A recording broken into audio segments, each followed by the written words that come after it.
When I bought this locomotive, I was told that the Scaletrains Rivet counter was the best of the best. This example is the GE Tier 4 GEVO in N scale. Well, is it the best? Let's find out.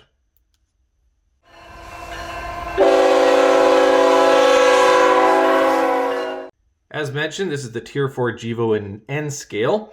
It is DCC with sound. It has the ESU lock sound decoder in it. I bought this several years ago, so it's just been sitting in the package, and I'm really excited to get it out and try it out. So let's open it up.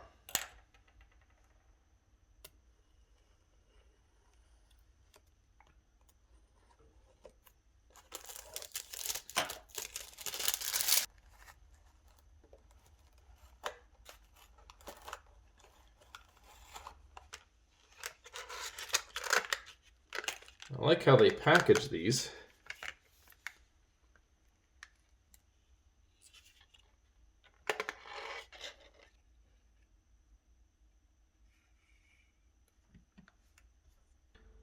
Right off the bat, I can say this looks awesome.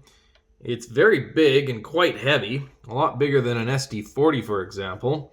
The real-life version of this weighs in at about 432,000 pounds, which is significantly heavier than an SD40-2 at about 368,000 pounds. This has 4,400 horsepower and a 5,000-gallon fuel capacity, so it is made for pulling big trains. Getting a close-up of the details, the first thing I notice is all these little decals everywhere are phenomenal. Like, it is scattered around the locomotive all over the place. Warning labels and different kind of designations to say what's what.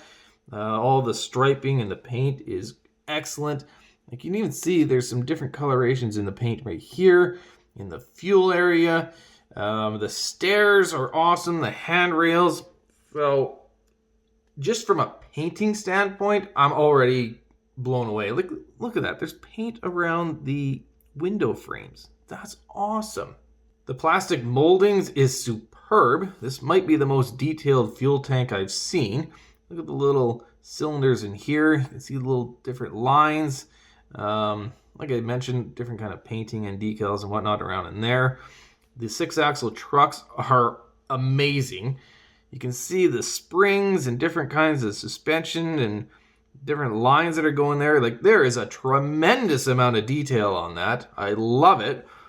The main body, everything is nice and crisp. You can see different textures in here, and here, here. Like, it's everywhere. The different kinds of vents. It all is very crisp, and it looks correct. The handrails right here are plastic. That would have been nice if this could have been metal. But other than that, it's very, very thin plastic. So I guess you got to be quite careful about that. The top of the locomotive, again, superb detail. We have good textures in our vents over here. This one's a little bit deformed, but not a big deal. Again, look at all the decals all over the place. That's great. The exhaust, it's not just a molded black coloration. It's painted. We have the black in the middle, so that looks great. Little things on the cab. It's painted white. So it gives you a lot of different contrasts, which I love. The front of the train is extremely detailed. We have some ditch lights, which I'm hoping those work. I think they do. We have a brown coupler to simulate rust. We have colored hoses. Even down here on the plow, we have some paint down in here. That's a tremendous little details. The moldings and the plastics, the detail is great. Look at the chain right here. The grab rails right in here are super, super tiny, but they really match the scale. We have grab rails on top of the cab here and here. I am blown away by the detail. They have done an excellent job. The back of the train, same as the front. Super detailed. Once again, we have ditch lights right here. You can see the detail on the hoses, which I'm just really, really impressed by the amount of small details they have on there. I'm curious to see how bright these lights are going to be right here. Look at this. You even have detail back in here, right, with the decals and some paint. Very impressive. Very impressive. Bottom of the train, not such a big deal, but we'll take a look. You can see where the speaker will go. Looks like it would be relatively easy to take apart. We have a couple of screws here and some screws right in here, which those will be for the coupler, but interesting. We'll throw this on the scale to see how heavy it is. I'm expecting it to be quite heavy. 111 grams. Yeah, it's heavy. I don't have a train that's even hit 100 grams yet, so this is by far the heaviest locomotive that I've tested. So it should be a good puller. I've brought the locomotive down to my layout. You can see it comes with an operator's manual. Things like warranty, disassembly, cleaning. You can see there is information on the functions. I like this chart right here. It tells you the different functions right there for the sound, but also the maximum volume and the factory sound setting. I like this a lot. As usual, I use a Digitrax DT500 DCC system. I've programmed in to 3062, the road number. Funny enough, when I first put in the default 03 code, this thing was making like an air brake sound by itself, and it has since shut itself off. Okay. The first thing we'll test is the sound.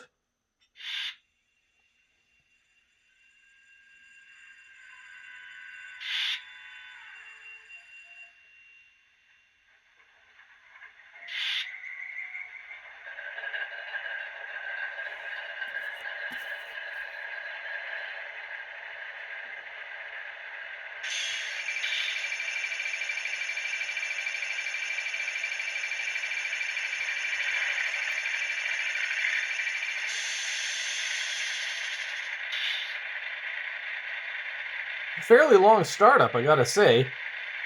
I might do some adjustments to the volume. It's a little bit on the quiet side for my preference. I'll try the bell and the horn.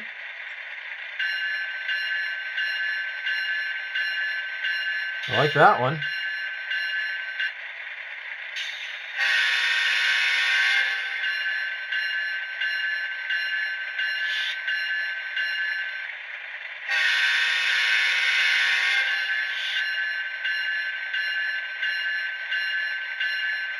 Interesting that the bell sound, the horn sound, activates the bell sound with it.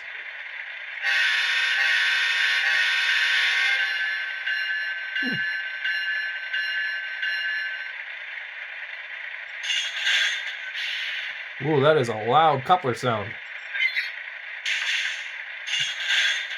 I like that. Let's shut it off.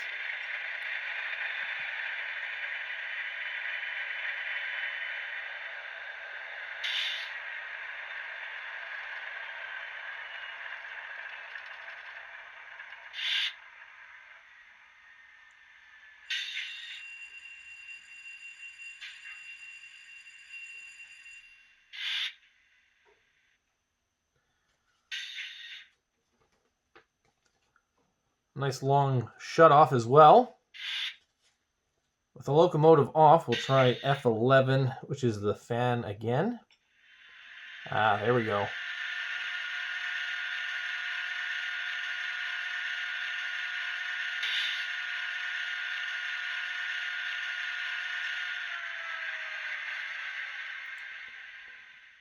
And we'll turn on our lights.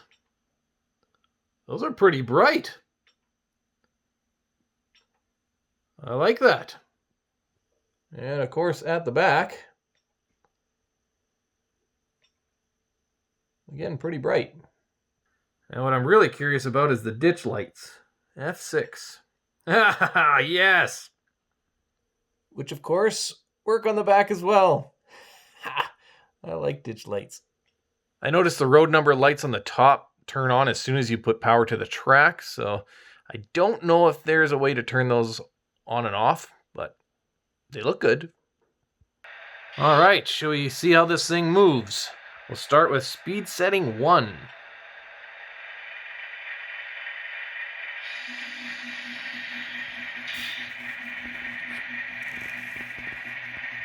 I gotta say, it's a little jittery. That is speed setting 3.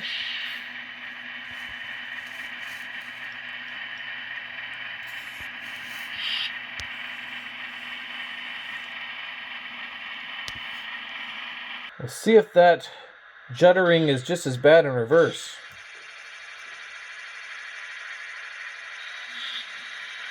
Oh yeah, sure is.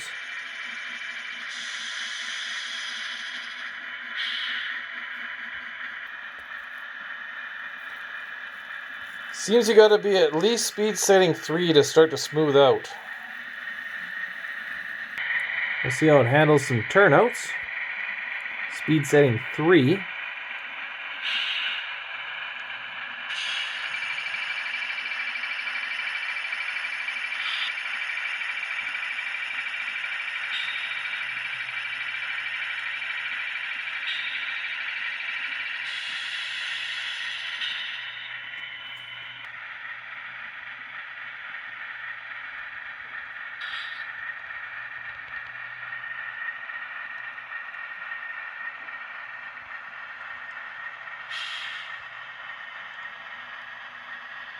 Seems to do okay.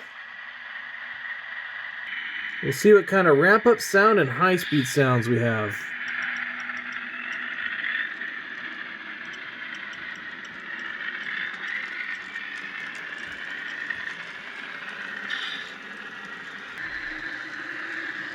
It is speed setting 25.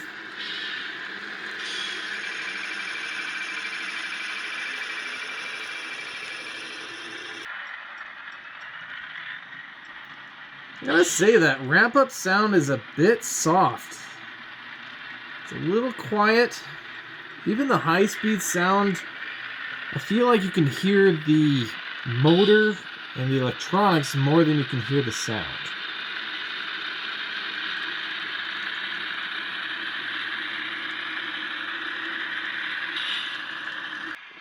Time for the pull test. If you're new to the channel, this is a 16.5-inch radius curve, 2% grade. The Rapidos right here are quite a heavy car, so it is a challenge to get them up. We're starting with 8 cars. Now, I've had other locomotives pull that up before, so I am expecting 9 or more, for sure. This is a heavy locomotive, 111 grams, so it shouldn't have too much difficulty pulling at least a fair load up here. This is currently speed setting 8. No, sorry, speed setting 10.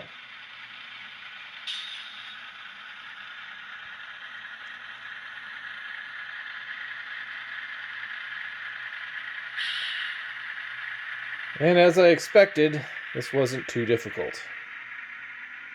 Now I have 10 Rapidos on here, which is a pretty heavy load.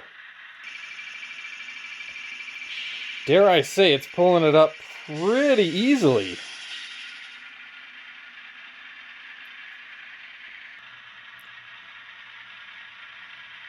Yep, it is going to make it for sure. That's impressive.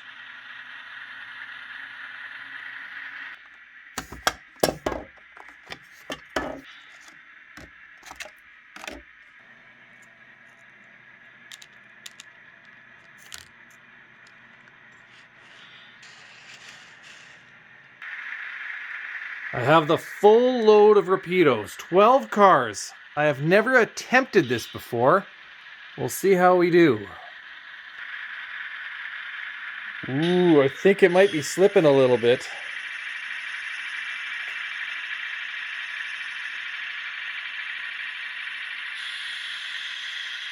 All the cars are yet to be in the turn though.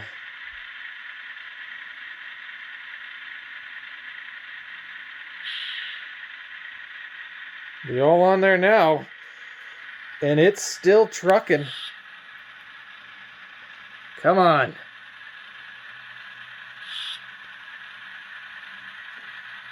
Holy crap. This thing is strong.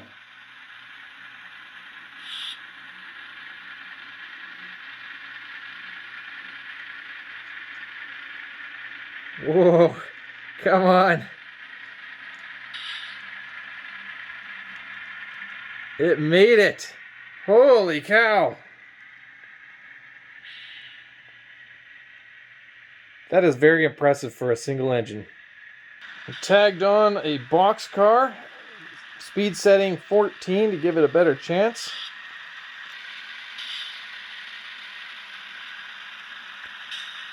Still trucking through that first part of the curve pretty good.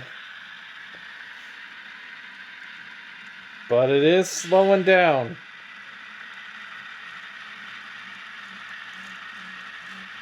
Ooh, I think that's it.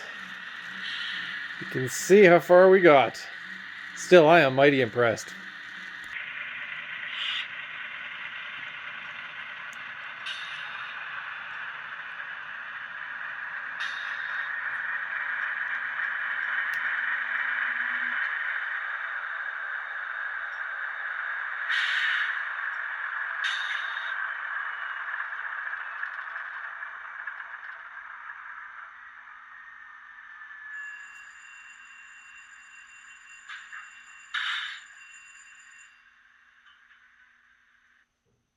Let's give this Scaletrains some rankings and some final thoughts. In terms of quality and quality control, I'd have to say Scaletrains does an excellent job. The packaging is great. Nothing was broken. Everything works.